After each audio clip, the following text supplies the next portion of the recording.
Estamos conmemorando por estos días, por estos meses, el bicentenario de la independencia. Y solemos leer la independencia nacional en unas cartillas en las que se habla de los grandes próceres y de los grandes personajes históricos que hicieron esas gestas y esas hazañas de nuestra independencia de España. En realidad tenemos menos acceso a la información histórica sobre cómo vivieron las comunidades aquellos hechos, cómo vivió la población en su vida cotidiana, todos aquellos acontecimientos de la ruptura con el régimen colonial y el intento por construir una república y por construir una nación independiente. Y en nuestra historia o en nuestra historiografía se suele hablar como de dos cosas muy distintas y separadas del proceso de la independencia y de fenómenos como la colonización antioqueña, lo que se llama la colonización antioqueña. Sin embargo, yo siento que esos dos procesos están mucho más cercanos y mucho más integrados de lo que uno piensa, porque en realidad lo que ocurrió es que cuando los campesinos de distintas regiones de Colombia tuvieron conciencia plena de que se había dado el proceso de independencia, que habíamos triunfado sobre los españoles, que teníamos un país, que éramos dueños del territorio en que vivíamos, mucha gente tomó la decisión de irse a tomar posesión de ese territorio.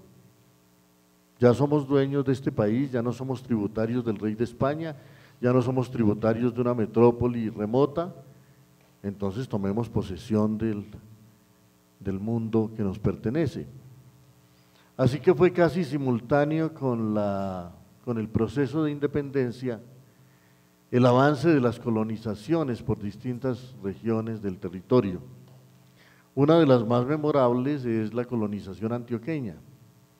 A las familias antioqueñas les habían repartido tierra en tiempos coloniales, había habido una distribución de tierras en Antioquia que fue muy ejemplar en su tiempo porque le hicieron algunos funcionarios de la corona con la idea de prevenir conflictos sociales futuros. Y como sabemos, las familias antioqueñas se multiplicaban mucho, tenían una descendencia muy abundante y eran familias de 15 hijos y de 18 hijos. Y eso era muy bueno para el cultivo de los campos, ayudaba mucho a la economía agrícola, pero era un problema a la larga porque es muy difícil distribuir las parcelas entre tanta gente. Distribuir pues una tierrita entre los 15 hijos hasta sería posible, pero ya entre los 45 nietos la cosa no da y entonces los hijos de las familias antioqueñas del campo sabían que a partir de cierto momento había que irse a buscar tierra, había que buscar la propia tierra porque la tierra de los abuelos ya no daba para tantos nietos. Y sabían que al sur de Antioquia había una inmensa región despoblada, montañas y montañas cubiertas de selvas donde no había nadie. Y por ejemplo esa extensión de la cordillera central llevaba despoblada 3 siglos, desde cuando pasó Jorge Robledo por el cañón del Cauca, cumpliendo con el encargo de Francisco Pizarro y de Sebastián de Belalcázar de ocupar todas esas regiones. Jorge Robledo había avanzado haciendo fundaciones desde Cartago y desde Anserma hasta Santa Fe de Antioquia y encontrándose con numerosísimos pueblos indígenas a los que asoló y en gran medida exterminó, no él, pero pues los pueblos, las gentes que venían con él.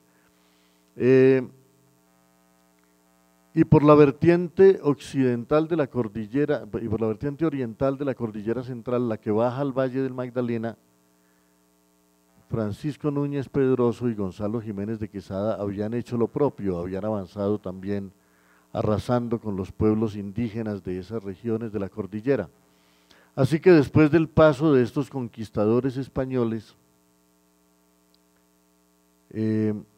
durante 3 siglos floreció la selva primigenia del territorio colombiano. Si uno le cree a don Juan de Castellanos, un extraordinario cronista, al que me gusta mucho leer y recomendar, a la llegada de los españoles Colombia era una sola selva, todo este territorio.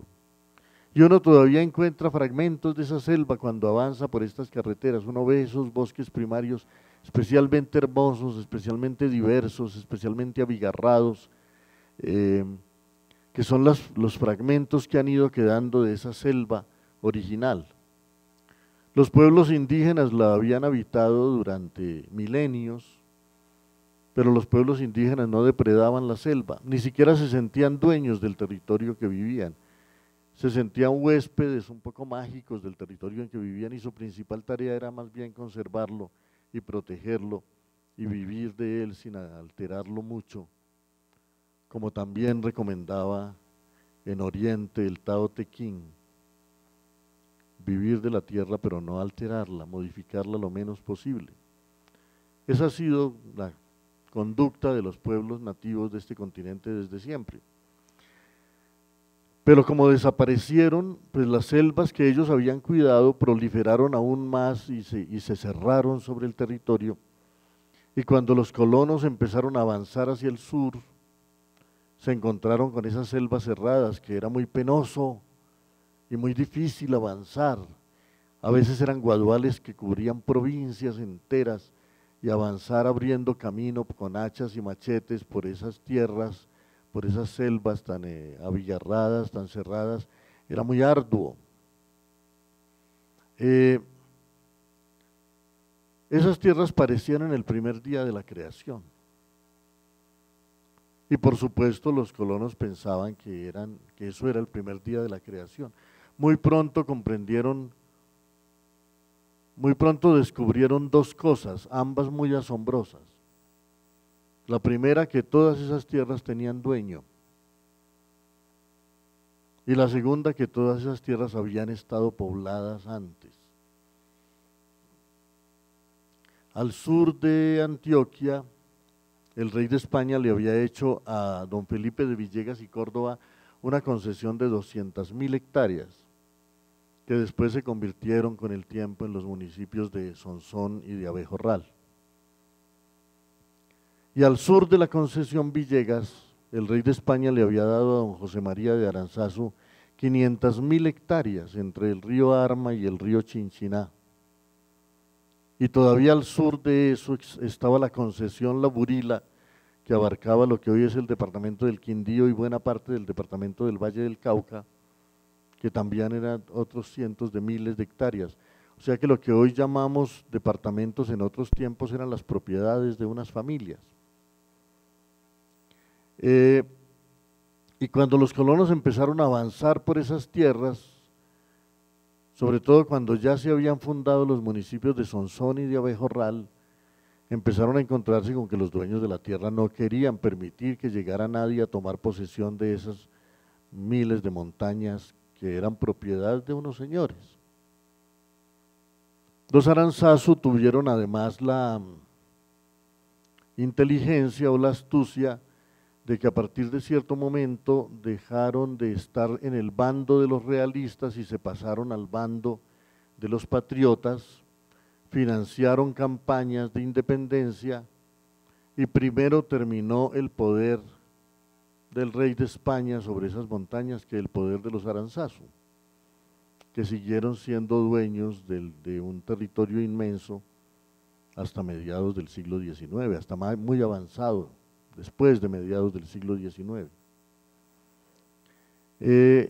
Y así comenzó el conflicto entre la concesión Aranzazu y las otras concesiones y los colonos que llegaban. Los colonos llegaban, abrían unas parcelas, trataban de sembrar, armaban unos ranchos, los testaferros y los paramilitares de los dueños de la tierra venían a quemarles los ranchos y a expulsarlos, y empezaron a darse hechos de violencia, y se fue gestando un conflicto muy grande, porque los dueños de la tierra no querían permitir. A veces autorizaban la fundación de algún pueblo, y así nació Aguadas, y así nació Salamina, y así fue repoblado Pácora, que existía desde los tiempos de Jorge Robledo, pero solamente cuando los dueños de la tierra consideraban que permitir la fundación de una aldea valorizaba más las tierras que tenían, pero no estaban dispuestos a permitir que los campesinos se regaran por los campos y se apoderaran de la tierra. Ese conflicto fue largo y complejo, y a ese conflicto se le añadía la enorme dificultad que ha sido una de las características de nuestro país desde siempre, la enorme dificultad de comunicación y de vías de comunicación. Es más, el rey de España, en la formalidad de la concesión, le había dado esas 500.000 hectáreas a don José María de Aranzazu a cambio de que hiciera un camino que condujera desde las montañas de Antioquia hasta el río Magdalena y empatara con el camino que subía a la sabana. Ese era pues el precio de que les dieran ese país. Pero pasaron 50 años de posesión de esas tierras y el camino no aparecía. Y ese camino tardó mucho en hacerse. Y cuando en realidad uno de los dueños y de los voceros de esa compañía de los Aranzazu, que finalmente se llamó la compañía González Salazar, cuando finalmente don Elías González, vocero de esa compañía, tomó la decisión de construir un camino que fuera desde Salamina hasta Mariquita, no lo hizo tanto por cumplirle la promesa al rey, que ya no tenía poder sobre ellos, sino para unir unas propiedades que tenía en Salamina con unos tabacales que tenía en Mariquita.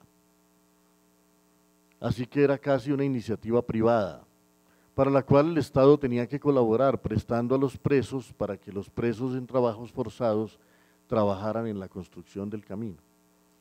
La construcción de ese camino fue muy ardua, fue terrible, fue una saga impresionante, porque es una tierra especialmente ardua y difícil, los cañones, los desfiladeros, los pedregales, las selvas cerradas, las lluvias, las nieblas, las borrascas, la humedad, los mulas y los arrieros que se despeñaban por esos caminos eran muchos, pero se construyó ese camino, se trazó básicamente ese camino en medio de la selva y del páramo, ese camino que va de Salamina a Aranzazu, y a Aranzazu a Neira, y de Neira a Manizales, y de Manizales a Letras, y de Letras a Delgaditas, y a Mesones, y a Guarumo, y a Petaqueros, y a Fresno, y a Mariquita.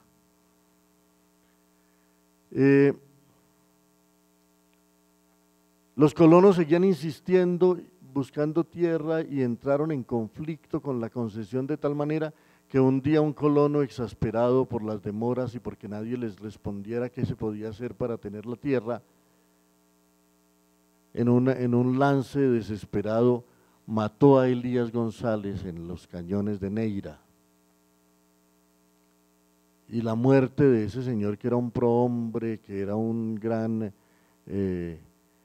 personaje de las guerras civiles colombianas y que tenía relaciones con todo el notablato de la sabana, y que estaba emparentado con familias muy principales de Antioquia, y que era primo del poeta Gregorio Gutiérrez González.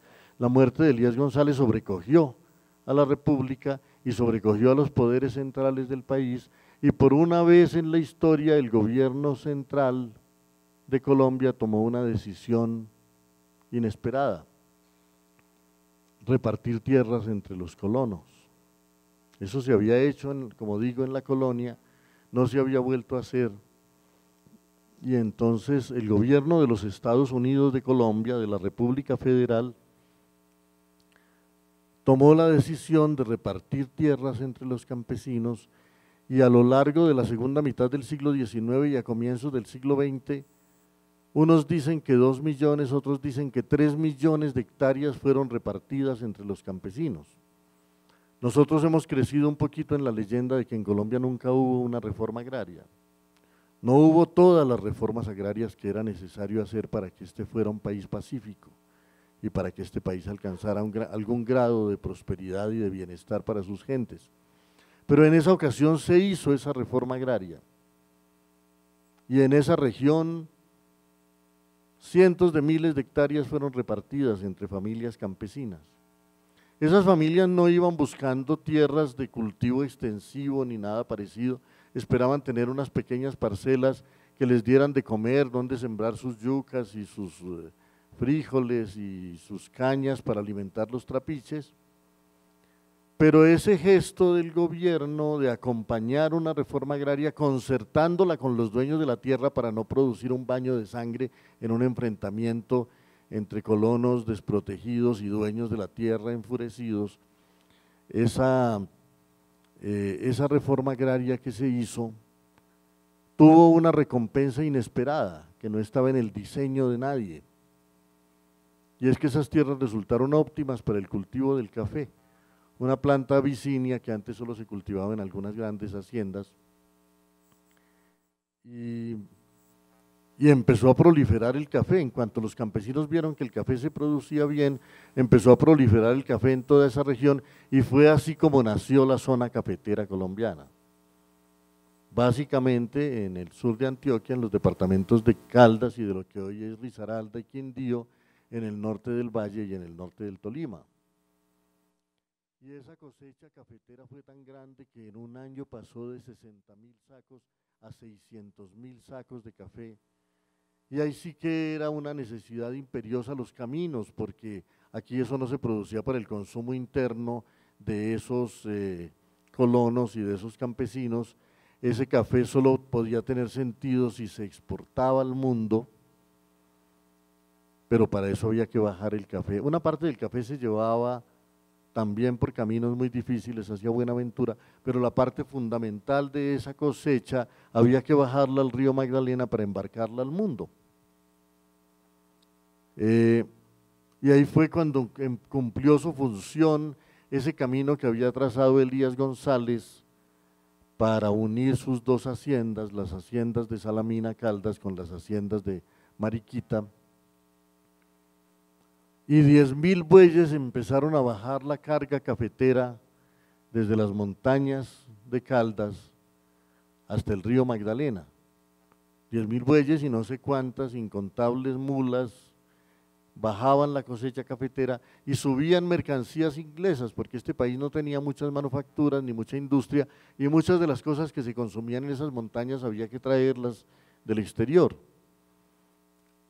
Pero la cosecha cafetera que bajaba al lomo de los bueyes desde Manizales y desde toda esa región, tardaba 10 días en llegar hasta Mariquita. Los ingenieros ingleses que venían acompañando esas avanzadas de colonos, buscando oro minas de oro para pagarse los empréstitos de la independencia, concibieron entonces la posibilidad de hacer un cable aéreo que bajara la carga de café desde Manizales hasta Mariquita.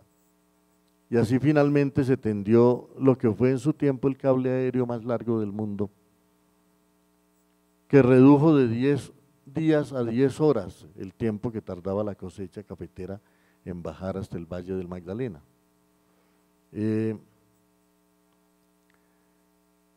Y fue así como se formó ese país campesino colombiano, y de una reforma agraria hecha a tiempo, una reforma visionaria, pensando en la gente, pensando en el bienestar de la gente y pensando en su futuro. No solo se formó la zona cafetera, sino con ella la economía que le permitió vivir a Colombia durante más de un siglo. Eso me parece un argumento importante y valioso a la hora de discutir sobre la importancia o no de las reformas agrarias, porque hay quien dice que eso de darle tierra a los campesinos, que eso no tiene sentido, ¿no? Se puede discutir mucho en qué términos, pero evidentemente Colombia es un país que comenzó el siglo XX con 4 millones de habitantes y lo terminó con 40 millones de habitantes.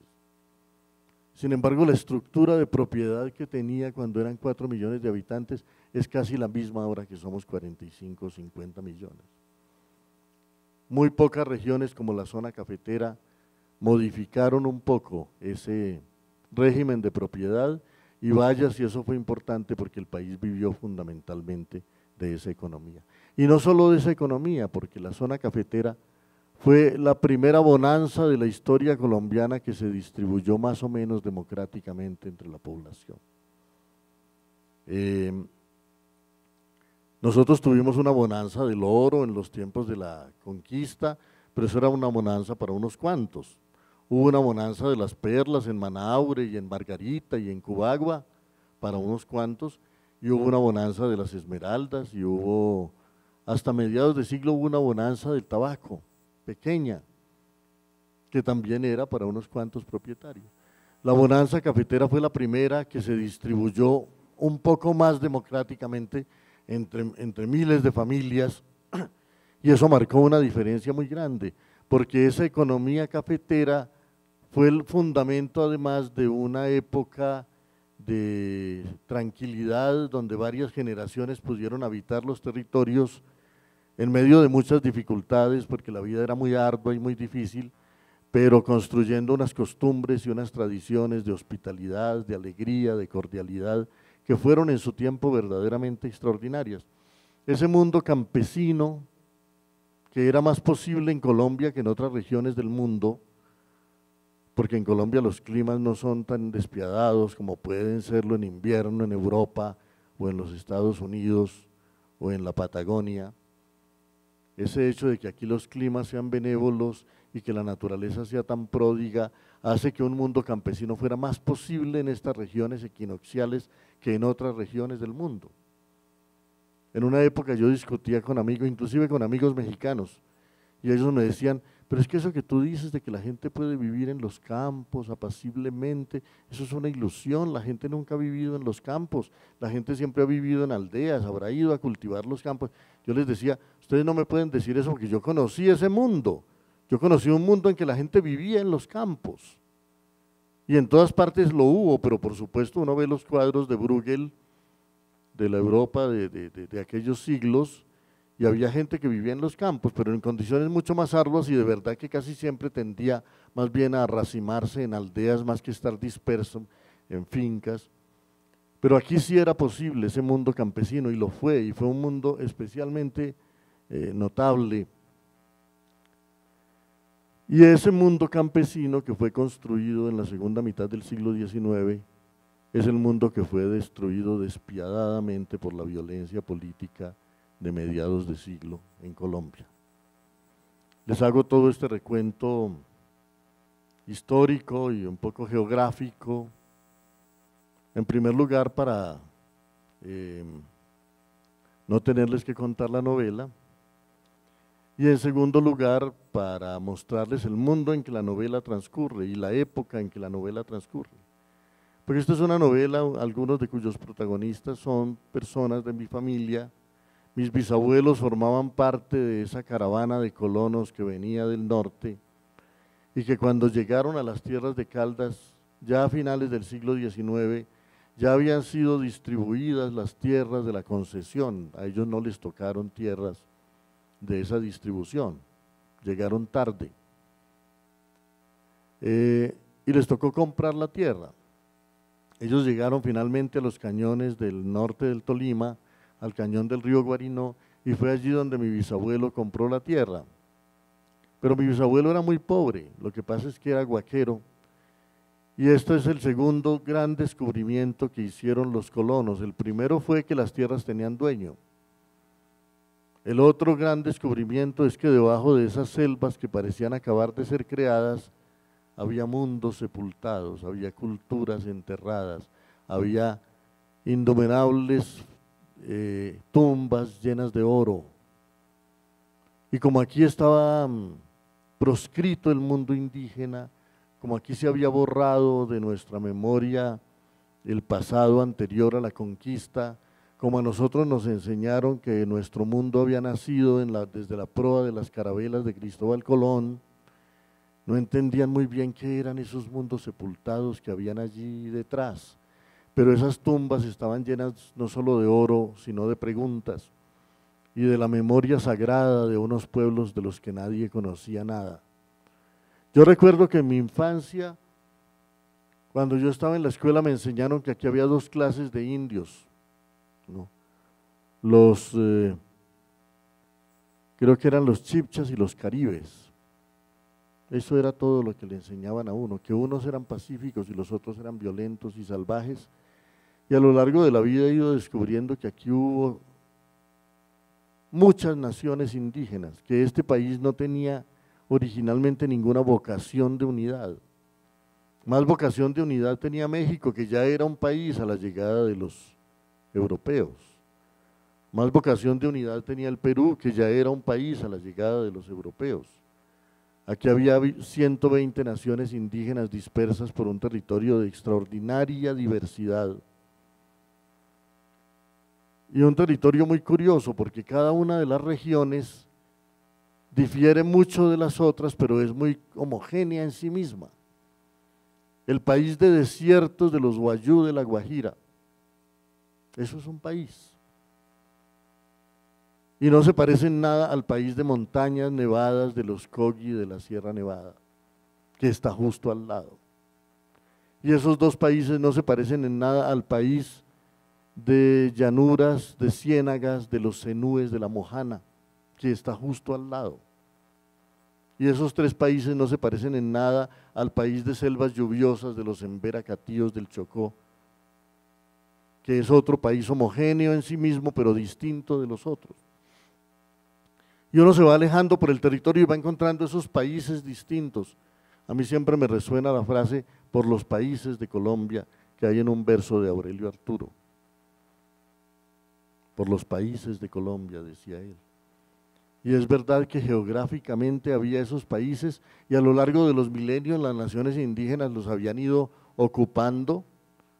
Entonces los Uwa de la Sierra del Cocuy estaban en una región muy delimitada, los Sicuani del Bichada estaban en una región muy delimitada, los Kamsá del Putumayo estaban en una región muy delimitada y así a lo largo de todo el territorio y por supuesto los Muiscas de la Sabana y los Panches de las llanuras del Magdalena y los Gualíes de allá de esa región de Mariquita y de Honda y los Pantágoras y los Aburraes y los Tamaníes y eran muchos pueblos y cada uno generalmente con sus lenguas, con sus tradiciones, con sus cosmovisiones, con sus mitologías, y todo eso había sido borrado de un plumazo por la arrogancia de la cultura invasora que llegó a negar aquí toda esa diversidad y toda esa complejidad, y por eso se dio aquí lo que llamaba Germán Arciniegas, no un descubrimiento de América, sino un cubrimiento de América. Todo lo que había aquí fue cubierto por lo que llegó de afuera, las religiones nativas por las religiones que venían de Europa, las lenguas nativas por la lengua que llegó de Europa. Y entonces nosotros crecimos en esa ignorancia y en ese desconocimiento de esos mundos, pero esos mundos se resistían a desaparecer y ahí estaban esas tumbas para recordarnos que teníamos pasado, para darnos la ayuda, porque eso es una ayuda, de la memoria de que había un pasado aquí, de que nosotros no acabábamos de aparecer en el mundo, de que esa desdicha que nos enseñaron de que América tiene 500 años no era verdad, porque es una desventaja en un mundo tan antiguo tener solo 500 años. Y la gran desventaja es en realidad carecer tanto de memoria.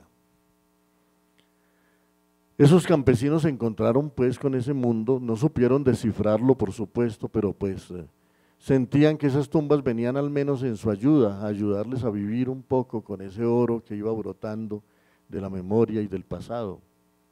Y mi bisabuelo compró con oro que había sacado de las huacas la tierra que era casi una pared que compró en el cañón del río Guarinó. Bueno, estas son algunas de las historias que se cuentan en este libro Yo he hecho más bien un relato de tipo sociológico y un poco económico y un poco historiográfico aquí para situarlos un poco a ustedes. La novela no es eso, no tiene ese tono ni esa intención. La novela discurre en ese mundo y son las historias que contaban mis mayores, las historias que contaban mis abuelos y las historias que contaban mis tíos. Muchas de las historias que yo cuento en este libro siempre estuvieron en mí, me acompañaron, era lo que se contaba en las reuniones familiares, en las fiestas familiares, porque a los campesinos les encantaba contar esas historias. Y no les gustaba solamente contarlas, sino que lo que más les gustaba era volverlas a contar, que es algo que caracteriza mucho en general al arte y a la literatura. El deleite de volver a contar las historias, de volver a contar lo ya contado, como decía Borges, de repetir esos cuentos, que es fascinante oír un cuento, pero si a uno le gusta mucho es fascinante volverlo a oír. Y ellos eran unos excelentes narradores. Yo tenía sobre todo un tío, que es uno de los personajes de la novela, mi tío Liborio, que sabía quién había vivido en cada casa de esas fincas y de esos pueblos y sabía qué había pasado allí por décadas y volvía a contar esas historias con una gracia, con una frescura, con una picardía extraordinarias.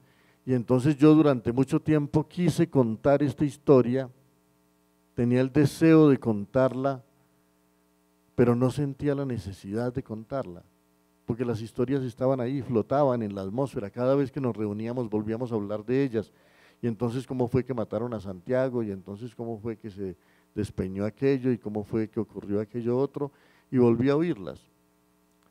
Pero como en nuestra vida nos van empezando a pasar ciertas cosas, y sobre todo ciertas ausencias, la muerte de mis padres y la muerte de mis tíos me fue dejando de repente en un vacío de historias que yo estaba acostumbrado a oír.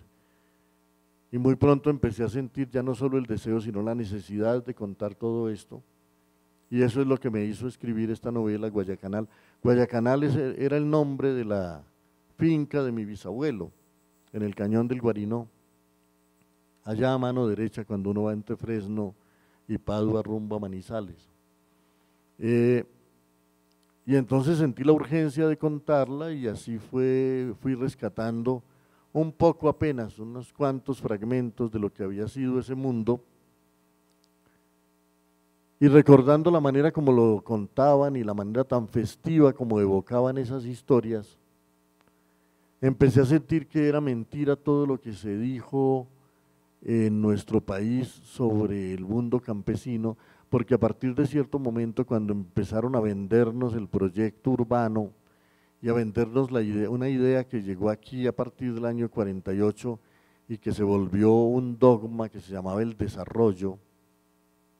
Vamos rumbo al desarrollo, hay unos países desarrollados y nosotros tenemos que parecernos a ellos y llegar a ser como ellos. Entonces aquí había que construir un mundo urbano y un mundo industrial y un mundo tecnológico y había que darle la espalda a ese mundo campesino que había sido demasiado rudimentario y demasiado atrasado y demasiado ignorante y era un mundo bárbaro y era un mundo de gran sufrimiento. Y cuando yo oía a mi familia hablando de sus historias del campo, por supuesto que les costó mucho. Domar esas montañas fue muy duro y a convertirlas en una morada y en una patria fue muy difícil y el trabajo era muy duro y se requería mucho esfuerzo, pero a la humanidad nunca le causó miedo el esfuerzo. La humanidad nunca tuvo horror al esfuerzo y a la abnegación, más bien se medía así, se probaba a sí misma así. Y a cambio de eso era un mundo de extraordinaria hospitalidad, de extraordinaria cordialidad y fue un mundo pacífico, porque tampoco es cierto que nuestro país haya sido una sola guerra de comienzo a fin. Aquí hubo unos remansos de paz muy significativos y muy valiosos de los que habría que echar mano cuando se habla de paz, ¿no? Porque no era no solamente una paz entre los seres humanos, era una paz también con la naturaleza. Por supuesto que talaron los montes, pero no al ritmo al que los está talando la codicia industrial. y por lo menos tenía el atenuante de que lo talaban para comer, era un esfuerzo de supervivencia, no el esfuerzo de esta codicia monstruosa que lo arrasa todo solo para acumular capital y para depredar el mundo. Pero bueno, fue una época que a mí me parecía admirable y para mí volver a escribir estas cosas y contarlas fue también encontrar muchos secretos de las razones por las cuales ese mundo fue tan capaz de convivir, tan capaz de brindarle posada a los desconocidos, tan capaz de poner un plato en la mesa para los forasteros y tan capaz de esa creatividad musical y de ese amor por la fiesta y por la alegría que caracterizó a ese mundo campesino. Como digo, ese mundo fue muy calumniado por el proyecto del desarrollo y por la promesa de que el mundo era, el futuro era exclusivamente urbano y exclusivamente industrial. Ahora, cuando nos estamos enfrentando con las consecuencias de ese modelo del mundo urbano y del mundo industrial, y cuando vemos que por ninguna parte se está cumpliendo la promesa de felicidad que esos mundos traían, volvemos a preguntarnos entonces tiene que ser en el futuro la relación del mundo con esa naturaleza que durante tanto tiempo nos enseñaron a abandonar y a olvidar, y tal vez esos mundos campesinos tengan algo que enseñarnos de lo que es una relación distinta con el mundo, con la alimentación, con la serenidad, con una manera más lenta de vivir y tal vez con una manera más austera de vivir. No creo que en ninguna parte del mundo alguien aspire a volver al pasado, pero cuando el futuro se empieza a volver tan amenazante y tan siniestro como parece ser el futuro de nuestro proyecto de civilización, la humanidad tiene que volver a mirar sus experiencias y preguntarse de qué otra manera puede relacionarse con el mundo y qué otro tipo de costumbres pueden ser. Y para mí entonces ha sido importante leer esta historia, en primer lugar para recordar y para rendirle homenaje a unos seres entrañables de mi vida y para rendirle homenaje a unos paisajes que he amado desde niño y para rendirle homenaje a ese mundo que yo no alcancé a ver, del que yo no fui testigo del esplendor del mundo campesino, que lo hubo. Yo en mi infancia fui testigo del desgarramiento de ese mundo, de cómo ese mundo fue destrozado por la violencia política. Y lo más doloroso que yo sentí en mi infancia, huyendo de pueblo en pueblo porque iban a matar a mi padre y viendo cómo se enrarecían las relaciones entre la gente que se había conocido toda la vida, que habían sido vecinos, que habían sido amigos y que de repente tenían el deber de ser enemigos porque pertenecían a partidos distintos. Lo que más me fue aterrando a medida que lo entendía es que no había motivos reales para odiar al otro, porque hay sociedades que se hunden en guerras civiles porque hay motivos profundos culturales, sociales, de distinta índole para que se den esas guerras. Pero esta guerra era fruto exclusivamente de la retórica de los políticos y de la retórica de los púlpitos y gentes que tenían las mismas costumbres, que comían lo mismo, que conocían las mismas regiones, que se conocían desde siempre, tuvieron que empezar a odiarse porque eso le daba réditos a unos políticos que vivían de repartirse el botín del Estado y de manipular a las gentes. Y como en Colombia eso no ha cesado y como Colombia sigue siendo un país que cree que nuestro deber es que medio país odie al otro medio y que nunca llegue a haber un mínimo consenso para lograr grandes transformaciones históricas, llevamos décadas paralizados por el odio al otro y por la idea de que el otro es necesariamente el enemigo, si no comparte no nuestras convicciones ni nuestra filosofía, sino nuestro partido, nuestra facción, nuestra secta o nuestro dogma. De manera que yo por fortuna tuve el privilegio, lo digo con toda humildad, de que mi padre era liberal y mi madre era conservadora y se querían mucho, y entonces me sorprendió que el deber afuera de la casa era que los liberales odiaran a los conservadores y sintieran que había que matarlos y viceversa. y aprendí a sospechar de esos deberes políticos nacidos de la retórica de los partidos. Entonces, bueno, esto es en lo fundamental el contexto en el que discurre este libro.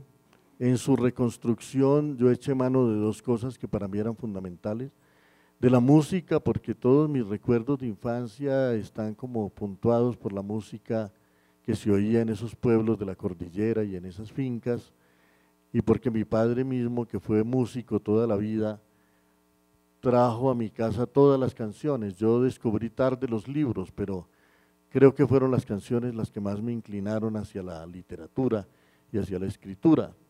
Y los cuentos que oí en mi infancia, porque esa tradición oral en Colombia ha sido muy poderosa siempre y ha estado siempre muy viva. Y por otro lado, a partir de cierto momento empecé a sentir la necesidad de ver algunos rostros de seres cuyas historias yo conocía desde niño, y me fui a husmear en los álbumes de mis abuelos y de mis tíos abuelos, porque además antes no abundaban las fotografías, ahora abundan tanto que uno ya no siente que tengan nada que darle.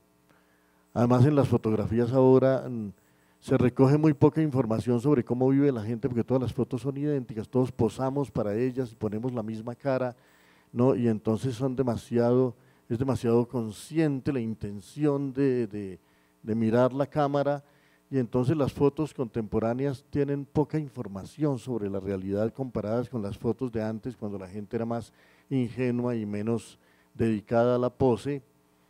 Y entonces me fui a buscar unas fotografías viejas, muy valiosas, pero escasas también, y esas fotografías me permitieron conocer a algunos de los personajes de esta historia. A mi tío abuelo Santiago Buitrago, por ejemplo, que fue asesinado a machetazos en un mediodía de 1939, en un hecho que conmocionó a la familia por décadas, y que a mí mismo me obsesionó, aunque yo nunca lo conocí, aunque lo habían matado 15 años antes de que yo naciera. Por primera vez lo conocí en un retrato, mirando esos álbumes, y un día encontré una fotografía en donde están su madre y sus hermanos y su viuda ante su tumba, y eso me conmovió, y entonces decidí acompañar esta novela con algunas de esas fotografías de los álbumes familiares, y fue muy grata y muy conmovedora esa tarea de reconstrucción de ese mundo. De manera que aquí, hilvanando algunos recuerdos del mundo en que esta novela transcurre, con algunas reflexiones sobre el entorno social y cultural e histórico en que está inscrita esa novela, les he hecho una suerte de resumen de lo que es Guayacanal. Muchas gracias.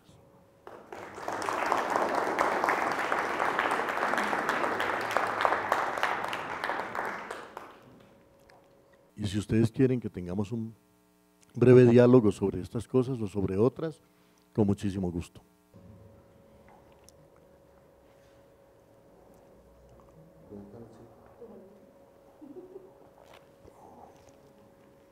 Yo no lo he acabado y no estoy en literatura. Voy como en la mitadcita, pero me llamó mucho la atención ahí porque por redes, por Carlos Atizaba, me llegó una invitación y dije, aprovecho. Entre otras, porque hoy en la parte, digamos, en la que cuentas más bien como este tema de cómo se ha roto, cómo se devuelven las violencias, ¿no? Pensaba mucho en esta idea, cuando lo estaba leyendo preciso en esa parte, era como la idea de la disidencia, del real, y de cómo nos tensiona, digamos, un ciclo en el que la base fundamental sigue siendo la tierra, pero también como lo narras ahí muy particular en la idea de desquite y de lo que llamaron bandoleros, ¿no? De los que eran los guerrilleros liberales abandonados a su suerte. Y decía yo, nosotros no tenemos una narrativa, digamos, de esas reincidencias de la violencia, porque esas tal vez son las que se vuelven una en sí misma, aunque sean distintas, las que se juxtaponen, pero se vuelven una y son distintas, creo que son distintas. Y Y creo que no da la clave, creo que incluso parte de la pregunta es, yo digo, aquí nos están afincando una idea de curso de la misma violencia, y yo creo que incluso las de hoy, la que leía yo en esa semana de disidencias, como le han llamado, no es la misma que la de los 50, ni es la misma que la de los 80. Con un divorcio profundo, que es esto que narras de la tierra. Aunque hoy, escuchándote, digo yo, también es paradójico que las apuestas de paz y la noción de cómo la tierra sí ha sido respuesta de paz y no solamente de guerra o factor de guerra y violencia, pues es algo que también nos debemos. Y muy agradecido por escucharnos. Muchas gracias. Sí, yo diría que una de las razones por las cuales después de los procesos de paz vienen los rearmes y las disidencias es porque es un error pensar que la paz se agota en la mera desmovilización de ejércitos irregulares, que es una tradición en Colombia. Colombia cada 15 años hace un nuevo proceso de paz. Tuvimos un proceso de paz en el año 53 con la desmovilización de las guerrillas liberales, y tuvimos una suerte de armisticio entre los dos partidos que se habían hecho la guerra en lo que se llamó el Frente Nacional, que terminó en 1974, pero ya en 1989 se estaba haciendo la desmovilización del M-19, y ya después, 15 años después, se estaba haciendo la desmovilización de los paramilitares, y ya ahora se estaba haciendo la desmovilización de las FARC, y todos nosotros nos preguntamos cuándo viene el siguiente proceso de paz, de esa larga tradición. Y a mí me parece que son muy importantes esos procesos de desmovilización de guerreros, son fundamentales, y es fundamental que el Estado firme acuerdos y que los cumpla, y que los cumpla rigurosamente, responsablemente, y que quienes se desmovilicen cumplan los acuerdos, es muy importante, pero yo no llamaría a eso la paz, me parece que es una palabra demasiado ambiciosa, demasiado prometedora, pensar que la paz de una sociedad como la nuestra se agota en esas frecuentes y repetidas y cíclicas desmovilizaciones de guerreros. Yo creo que la paz tiene que tener otros componentes, y ya lo decía Gaitán hace 80 años, si en este país no se hacen reformas profundas de muchas clases, la más importante de las cuales es darle más protagonismo a la sociedad pacífica, a la que nunca ha usado la violencia contra los demás y que permanece siempre maniatada y sin oportunidades y sin esperanzas, viendo pasar la vida y cada vez más desencantada del mundo y de sus propias posibilidades.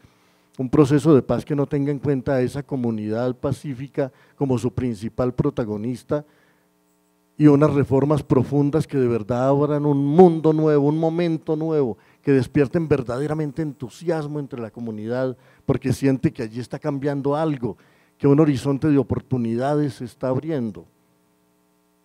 Pero a nuestra dirigencia le convienen mucho los procesos de paz en los cuales nada de fondo cambie, sino que solamente se desmovilicen unos ejércitos en los que además se descarga la responsabilidad de toda la violencia. Ellos son los culpables de todo. Y resulta que nuestra dirigencia es responsable de muchas cosas y siempre sale absuelta de todos los procesos de paz. Es más, es ella la que absuelve y la que perdona o la que castiga.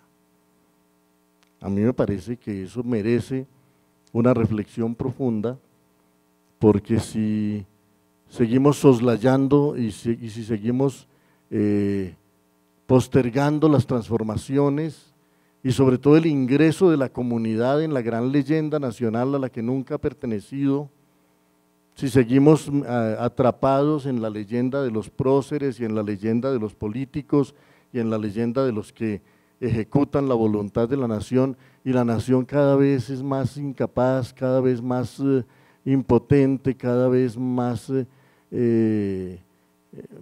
siente cada vez más al margen de las verdaderas decisiones, será muy difícil de verdad aclimatar un proceso de transformación.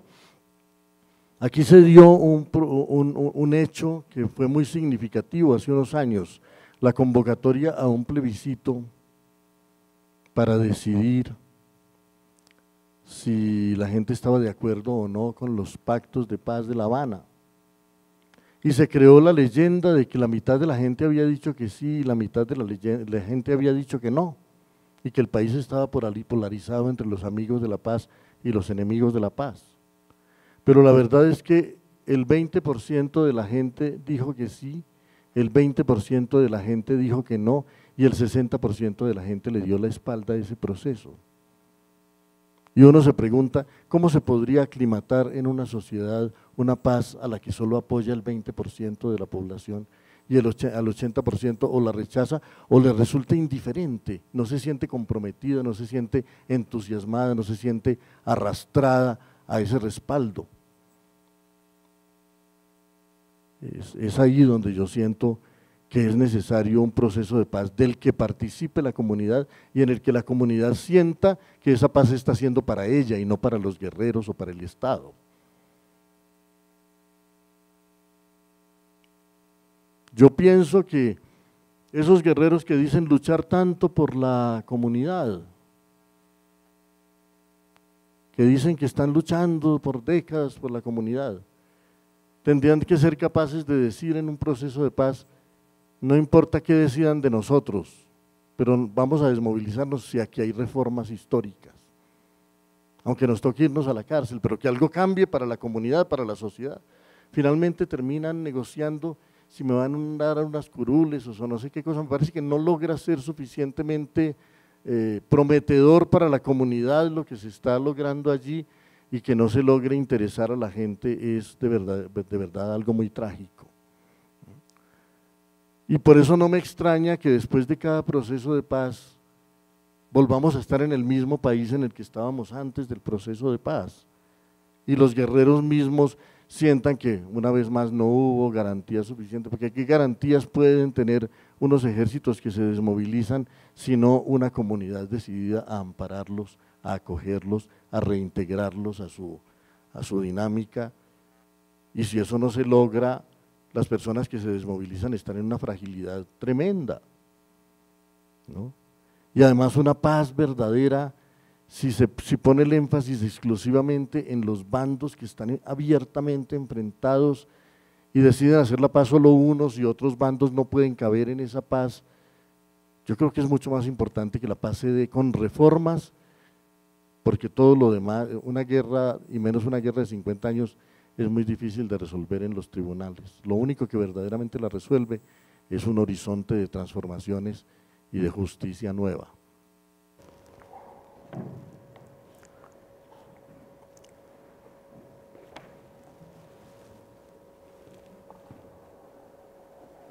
Yo quiero hacer una pregunta, pero sobre todo por el lado de la escritura.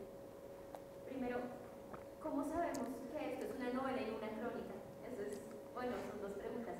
Y la segunda, ¿de qué canciones y de qué obras tomó mano usted para crear esto? Porque ahorita que habló fue como si me estuviera recitando a gente que a su abuelo, y fue, pues me pregunto, sí, de qué recursos del arte y de la literatura se agarra usted para hacer eso, porque pues estamos hablando de historia, pero quiero saber sobre el proceso de escribir, de retomar la memoria como un instrumento de arte. Sí, bueno, a mí por supuesto me interesa la teoría literaria y la crítica literaria, pero siempre estoy seguro que los libros van más allá de eso, van más allá de la literatura y van más allá de la preceptiva literaria, que es importante a la hora de leer los libros desde una perspectiva académica, pero que no agotan la repercusión de los libros. Es decir, si uno pensara que el Quijote es un hecho gramatical, se perdería toda la reflexión que hay en el Quijote sobre la locura, sobre la amistad, sobre el lenguaje, sobre la solidaridad humana, sobre todo, ¿no? De manera que a mí sí me interesa la técnica literaria y la reflexión literaria, pero no me desvela demasiado, porque curiosamente cuando uno está escribiendo, uno no escribe con manual de instrucciones, ni con una gramática al lado, ni haciéndose preguntas sobre cuál es el género en que uno está escribiendo. Uno tiene que serle fiel a una historia y a sus capacidades de contarla y tratar de que el libro esté lo más vivo que sea posible y ya después que los críticos digan si eso resultó ser, no, cualquier cosa con la que se lo pueda catalogar. Para mí lo importante es que el libro esté vivo principalmente y no cumplir con unos preceptos y con unos requisitos que por demás terminan siendo bastante ilusorios. Pensemos en el arte de la novela. Hay quienes piensan que una novela tiene tales o cuales requisitos sin los cuales la novela no es novela.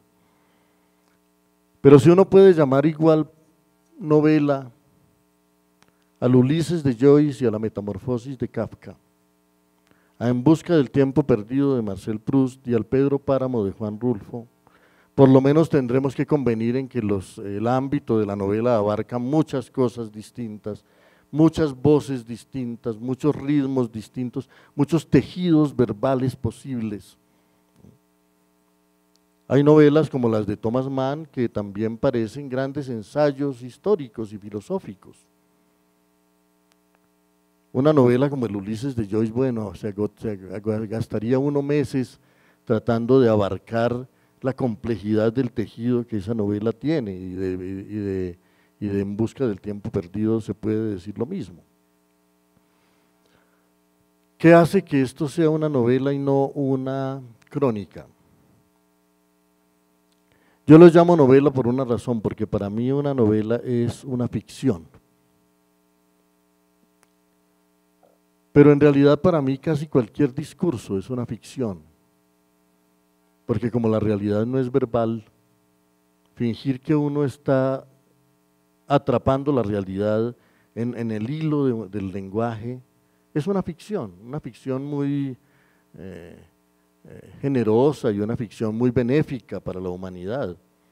Pero el lenguaje no es el mundo, el lenguaje desespera por atrapar al mundo. Pero el mundo siempre es más de lo que todo lenguaje pueda atrapar. Para empezar, el mundo es simultáneo y el lenguaje es sucesivo. En una frase no puede estar todo al mismo tiempo. El lenguaje es el hilo del tiempo a través de los símbolos. Pero yo llamo a esta novela, a este libro mío, una ficción, a pesar de que advierto que todo lo que se cuenta en él ocurrió realmente. Porque sí, digamos que es una comodidad decir, todas las cosas que yo recuerdo y que recordaban mis tíos y que recordaban mis padres, ocurrieron. Mi bisabuela Rafaela existió, mi bisabuelo Benedicto existió, mi padre tocando su guitarra existió, mi tío contando sus historias en las fiestas existió, las fiestas que él contaba, los cuentos que él contaba venían de hechos que él vio, a los tipos peleando a machete y a los otros remontando la cordillera y a los otros… todo eso. Y tal vez si yo contara todo lo que ocurrió en los 70 años que abarca el tiempo histórico de este relato, a lo mejor yo podría decir si esto no es una ficción sino una crónica. Pero yo no lo cuento todo. Cuento una mínima parte de todo lo que ocurrió. Y ya contar una parte y no contarlo todo es alterar un poco los hechos. Ya tomar un hecho de aquí, otro de 15 años después, otro de no sé dónde, otro de aquí, y armar con ellos un tapiz particular, hace que el resultado sea un resultado de ficción, aunque los hechos que se estén narrando hayan ocurrido, porque la manera como se van relacionando unos con otros, el tejido que van armando, es distinto de lo que puede haber sido eso que llamamos la realidad.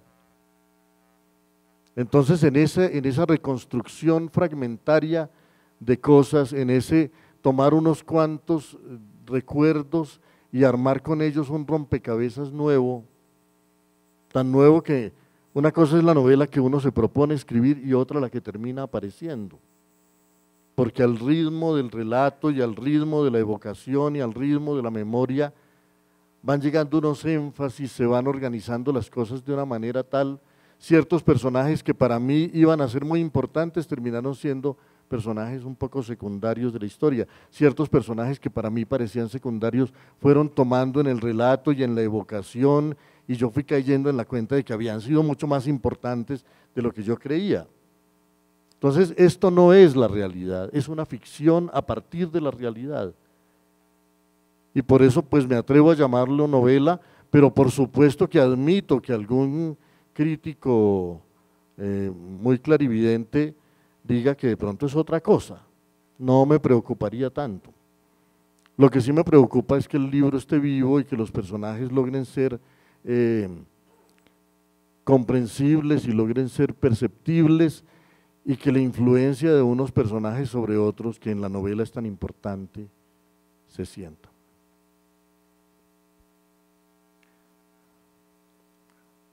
Bueno, con respecto a la música, bueno, yo no me dije voy a utilizar la música como herramienta o como instrumento o como andamio de lo que voy a contar. Fue un proceso, digamos, más espontáneo. Hay ciertas cosas, ciertos recuerdos que me llegan acompañados de ciertas músicas. Y para mí, la música, y sobre todo la música popular, y sobre todo las canciones populares de los viejos tiempos, de los tiempos de mi infancia, que son las que más me marcaron, siempre fueron muy importantes. Yo pienso que el cancionero latinoamericano es un gran cuerpo poético, si pensamos solamente en su tejido verbal. A mí me encantan las letras de los boleros y las letras de los tangos, no de todos, por supuesto, pero hay letras de tangos que me parecen muy hermosas y que solo me explico porque existieron Rubén Darío y Herrera y Reisig y Amado Nervo, ¿no? Solo así entiendo que esas letras hayan llegado a aparecer. Además, en esos tiempos los compositores tenían mucho que ver con la literatura. Ahora estoy absolutamente convencido de que los que componen las canciones de hoy no tienen nada que ver con la literatura y no han leído casi nada. Y no sé si serán capaces de leer un poema de Joyce o un poema de Eliot o un poema no, porque esta es una época particularmente iletrada.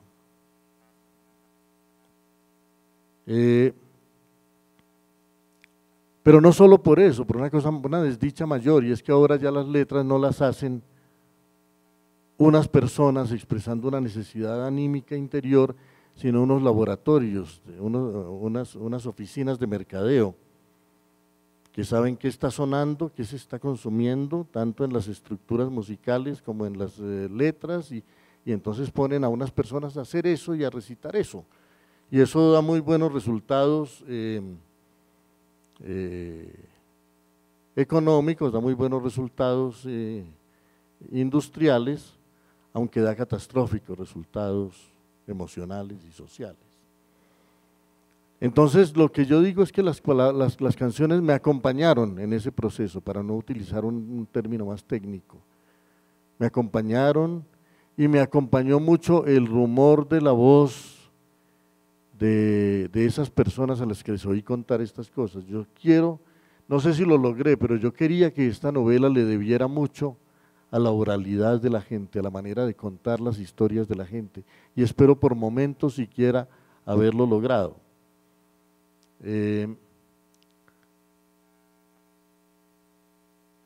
Y por supuesto no pensaba en libros cuando la estaba escribiendo. Hay momentos en que es inevitable que le lleguen a uno recuerdos y tonalidades que uno ha visto en los libros, pero yo más bien escribiendo esta novela por el tema y por los personajes, que son personajes que no estuvieron nunca en la academia ni que frecuentaron bibliotecas, yo trataba más bien de esquivar y de vigilar al literato que hay en mí, demasiado cargado de información literaria y de fronda literaria. Quería como esquivarlo un poco, porque me sentía más en el deber de escuchar la voz de la gente y la manera de evocar algunos de sus recuerdos.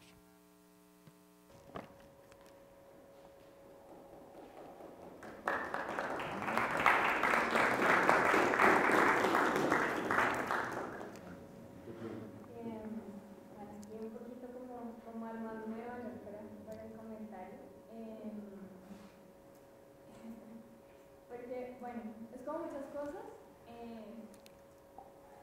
Acá, como el primero es como agradecer su presencia aquí y a todos los que hicieron la gestión para que esto pasara. Perdón, estoy súper emotiva porque estoy en curso de la maestría, estudié sociología también, del pregrado, y estoy en el énfasis de dramaturgia. Y pues bueno, como mi comentario va sencillamente a declarar mi admiración, como que uno de los primeros relatos que yo leí de usted era sobre el mayero, y hubo como una imagen que a mí se me quedó, era como un relato sobre un trabajador en una zona petrolera, quizás Barranca, no sé, no recuerdo bien esto, y como que una de las imágenes era el mayero porque él estaba siempre pegado a la malla, como en busca de trabajo. Entonces como que eso como para decir que digamos como que usted ha sido como una inspiración para como para esas formas de contar lo que vivimos. Y bueno, nada, estoy ahí espero poder leerla ahora para ver como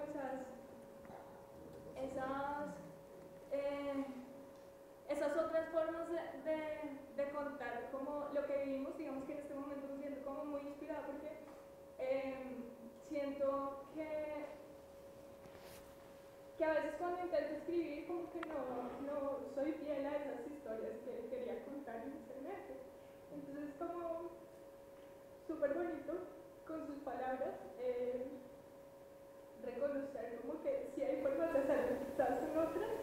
Y también admiro mucho, perdón con toda la emotividad, pero es que como esa capacidad de alguna manera, como yo lo leo a ustedes, como de poner el dedo en la llaga, ¿no? Entonces, si bien como al principio fue como una introducción histórica, pues nos está hablando del momento que estamos viviendo ahora. Y es como, no todos tenemos como la capacidad de hablar de eso en el momento. No me acuerdo qué autor decía como que los sociólogos llegábamos cuando la fiesta se había acabado, a analizar la fiesta con las copas y demás. Entonces, está bueno poder hablar de lo que nos pasa aquí ahora y también hacerlo de una manera más cercana a como a más personas, que una manera es la literatura, espero otra manera es el teatro. Y ya, gracias. Gracias. Sí, yo diría que claro, hay muchas historias que contar y cada quien debe contar las que le nacen del corazón y las que más siente. Lo que yo sé es que nadie sabe de antemano escribir un libro, así como nadie sabe de antemano escribir un poema. Uno puede haber escrito muchos poemas, pero el poema siguiente no lo sabe hacer todavía, porque solo haciéndolo va a aprender a hacerlo. Si uno ya supiera cómo se hace, la cosa se volvería fácil, pero también se volvería un poco aburrida y tediosa, porque ya no habría la aventura de descubrir cómo se cuenta esto. A veces los poetas escriben una cosa que llaman el arte poética, y es muy bonito que hagan sus artes poéticas, pero yo no les creo si me están tratando de decir que es que ellos ya saben cómo es que es su poética y que ya saben cómo es que hacen sus poemas, porque el poema nuevo tiene que venir de alguna parte todavía desconocida. El poeta Oiden dijo que un artista solo sabe lo que busca cuando lo encuentra, y mientras tanto está tanteando un poquito en la oscuridad y tratando de aprender a decirlo. Uno tiene ciertos recursos, pero Borges lo dijo muy bien, la experiencia no le enseña a uno a merecer aciertos, sino apenas a esquivar errores. Entonces la experiencia le ayuda a uno a esquivar errores, pero los aciertos hay que irlos descubriendo como en la oscuridad. Estoy lejos de pensar que mi libro sea un acierto, ni nada parecido, hablo más desde la experiencia del que intenta hacer algo más del que crea que lo haya conseguido. Pero lo más apasionante de una labor literaria y artística en general, creo que más apasionante que lograrlo es intentarlo con sinceridad y con entusiasmo y saber que hay demasiados peligros y demasiados obstáculos, que no va a ser fácil, que cualquier cosa que se logre hay que agradecerla.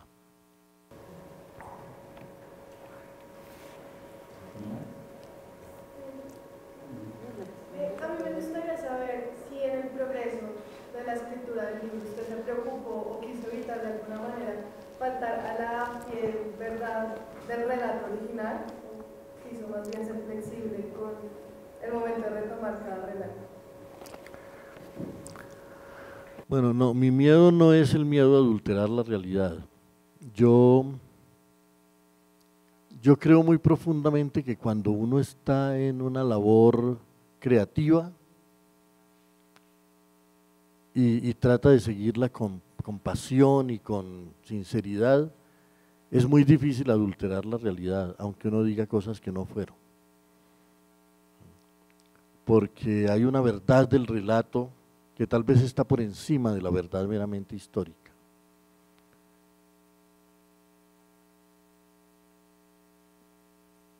Shakespeare estaba escribiendo la obra Macbeth y había leído la vida de Macbeth en las crónicas de Holinshed, un cronista escocés. Macbeth había sido un rey por allá de siglos anteriores en Escocia, y Shakespeare estaba reconstruyendo esa historia de Macbeth, porque dicen que Shakespeare solo era bueno para contar historias si alguien se las había contado primero. No era muy buen inventor de historias, sino un mejorador de historias ajenas. Entonces estaba escribiendo Macbeth y él sabía que Macbeth era sobre todo el arquetipo del traidor. Entonces, aunque había leído en las crónicas de Holinshed que Macbeth había matado a su primo, el rey Duncan, en una batalla, a Shakespeare no le servía que Macbeth hubiera matado al rey Duncan en una batalla, eso era muy heroico, era muy leal, y necesitaba que Macbeth fuera un traidor, que es lo que verdaderamente fue, pero que se notara además mucho. Entonces decidió que Macbeth invitara al rey Duncan a su propio castillo, y cuando estaba el pobre rey dormido, confiado en la hospitalidad de su primo Macbeth, Macbeth entró y lo asesinó en su lecho. Eso se hace de ese hecho un hecho especialmente execrable y abyecto. Shakespeare estaba adulterando la anécdota histórica, pero estaba construyendo una versión del traidor verdaderamente memorable, y eso era lo que necesitaba. Dicen que en un salón de Weimar se encontraron un día Napoleón y Goethe,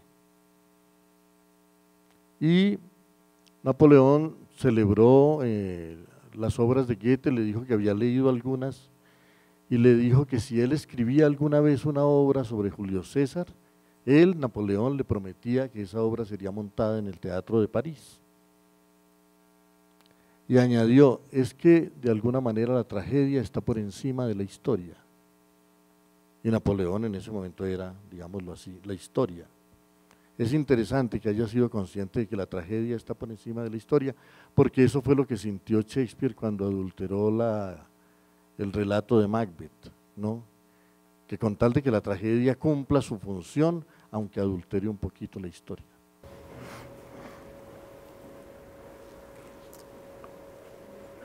Sé que muchos acá nos gustaría conocer la parte de sus inicios, porque tal vez muchos queremos arrancar, iniciar con una historia, empezar a escribir, pero hay muchas cosas de perfeccionismo que buscamos que seguramente nos ponen tropiezos y muy seguramente nos hacen desistir de una buena idea que finalmente nos podemos escribir. ¿Qué nos podría decir? ¿Qué tipo de palabras motivadoras? Pues ya hemos recibido muchas cosas, pero ¿qué nos podría decir a estos que queremos empezar a escribir, pero muchas veces dejamos de hacerlo? Pues yo no me siento muy capaz de dar consejos porque yo mismo no me siento muy diestro. como para decir es que mire, que así es como se hace y no sé qué y tal cosa, ¿no? Pero la literatura sí es un extraordinario manantial de recursos. El leer continuamente obras literarias que a uno le gusten, le va dando a uno un arsenal de recursos que uno utilizará o no utilizará cuando está escribiendo, pero que es bueno tener ahí disponibles. Ahora, lo mejor de todo es que cuando uno esté escribiendo, me parece a mí, uno no sea demasiado consciente del arsenal de recursos que tiene.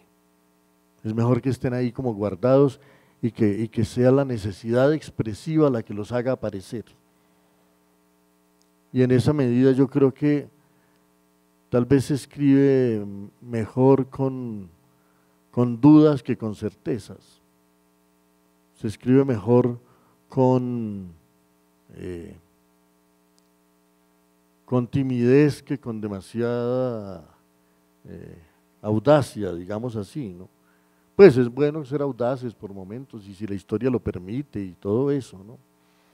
Pero yo creo que tratar de serle fiel a una historia y además soltarse a escribirla sin ponerse demasiadas exigencias formales y técnicas, porque existe un gran instrumento para todo escritor,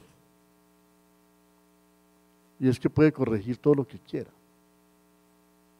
Más vale que uno deje fluir las cosas inicialmente, y si quiere que las escriba mal, uno debe tratar de escribirlas bien, pero aunque salgan mal, que salgan, porque uno después va a poder corregir también. Y a veces el deleite de corregir es el ejercicio verdaderamente literario. Y el borrador es menos un ejercicio literario que un ejercicio de la memoria, de la pasión, del entusiasmo, de la curiosidad. Y entonces está bien que uno no se reprima demasiado en dejar brotar todo eso, ¿no? Y que uno sepa que el resultado final tiene que tener unas características. Pues en mi caso yo quiero que las cosas se entiendan, yo quiero que lo que yo estoy diciendo se entienda, yo quiero que nadie se pierda demasiado en el relato, que nadie diga para dónde me fui por aquí, yo no entiendo esto cómo se enlaza con esto otro. Y yo soy un lector, me he ido volviendo un lector no impaciente, pero sí un poco intolerante. Si el autor no ayuda, yo no hago demasiado esfuerzo, ¿no? Sí, porque todo el esfuerzo no le tiene que tocar al pobre lector. El autor debería ayudar un poquito, que uno diga, ¡ay, qué rico, esto va bien, qué entusiasmo, qué ganas de seguir! Y no que uno diga, ¡ay, cómo llego a la página siguiente! No, porque esa abnegación, ¿no? Pues es algo que ningún autor tiene derecho a exigirle al lector que sea un mártir, ¿no? Entonces, yo creo que dejar fluirla, si uno cree que tiene una historia, es bueno dejarla fluir. Ahora, si uno no tiene una historia y va ahí tratando de armarla a los trancazos, pues va a ser difícil llegar a ninguna parte, ¿no? Pero si uno no tiene una historia, o tiene una emoción, o tiene un relato, o tiene un hecho que a uno le parezca suficientemente significativo, digno de ser contado, pues dejarlo salir. Y es mejor publicar después de haber corregido y no antes.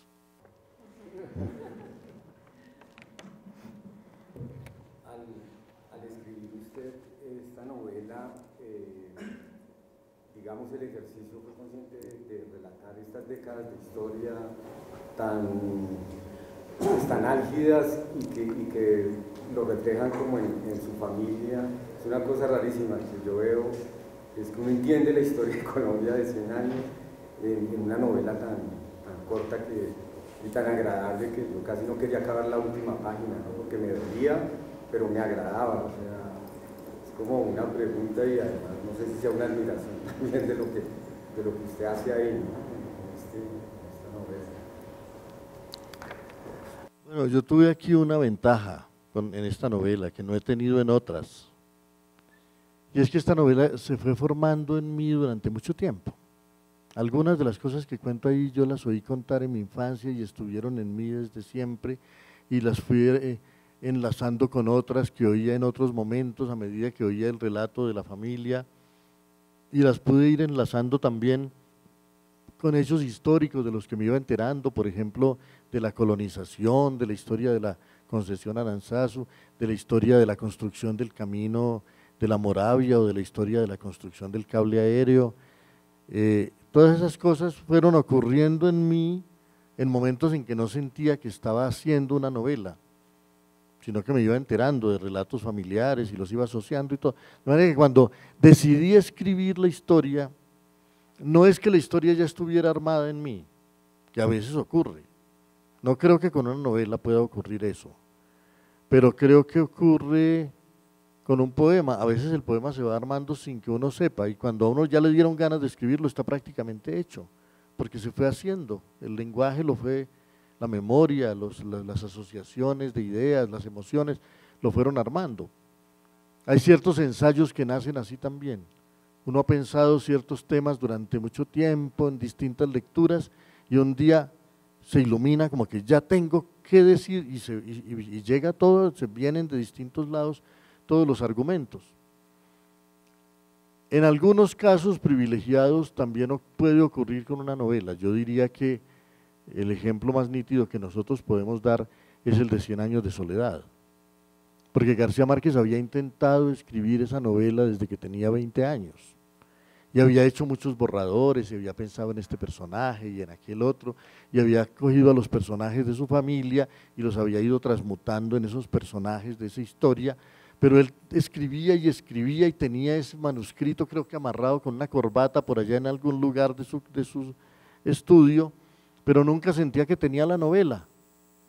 Tenía materiales, era como cuando uno tiene todos los ladrillos allí, pues no tiene la casa todavía, pero tiene todos los ladrillos ahí amontonados y la arena, ¿no?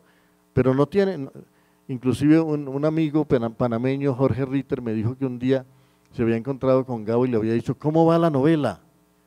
Y Gabo le dijo, ya está lista, solo falta escribirla.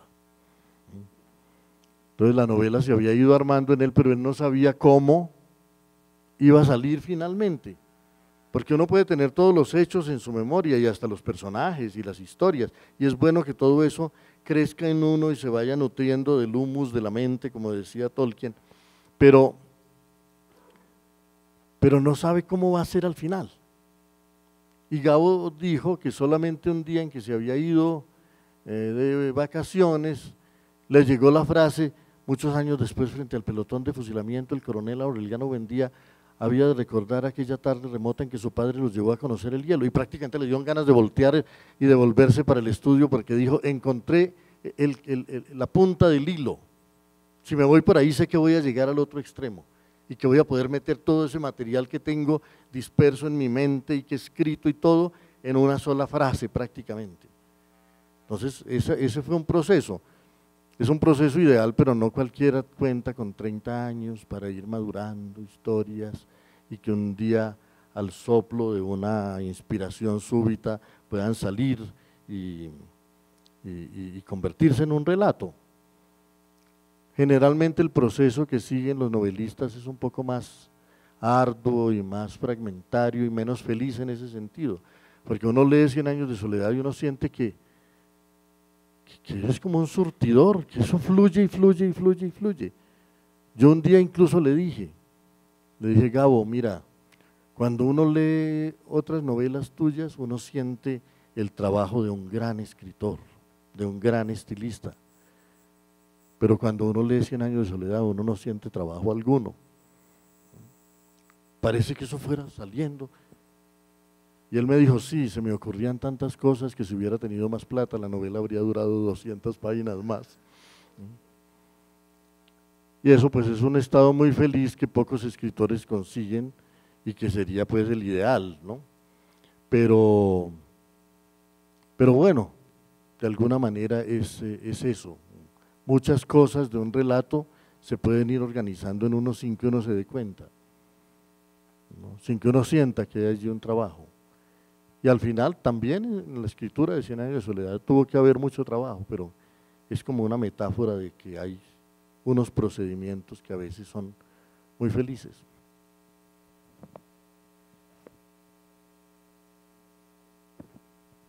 Bueno, muchísimas gracias a todos